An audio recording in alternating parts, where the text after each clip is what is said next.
জুমাতে খুতবা আপনার শোনা এটা ওয়াজিব। শরীয়তের স্ট্যান্ডার্ডটা কি? এটা কি ওয়াজিব না সুন্নাহ নফল কি? সুন্নাহ। ঈদের খুতবা জুমার খুতবা এক স্ট্যাটাস না, এক মর্যাদা না। জুমার খুতবা শুনতে হবে। জুমাতে খুতবা আপনার শোনা এটা ওয়াজিব।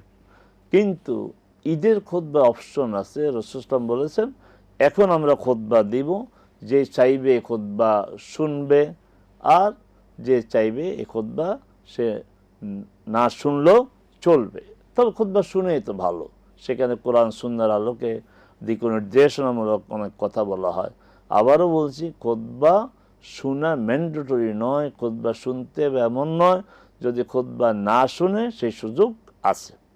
সেক্ষেত্রে সে মানে শরীয়তের স্ট্যান্ডার্ডটা কি? এটা কি ওয়াজিব না সুন্নাহ নফল কি? সুন্নাহ।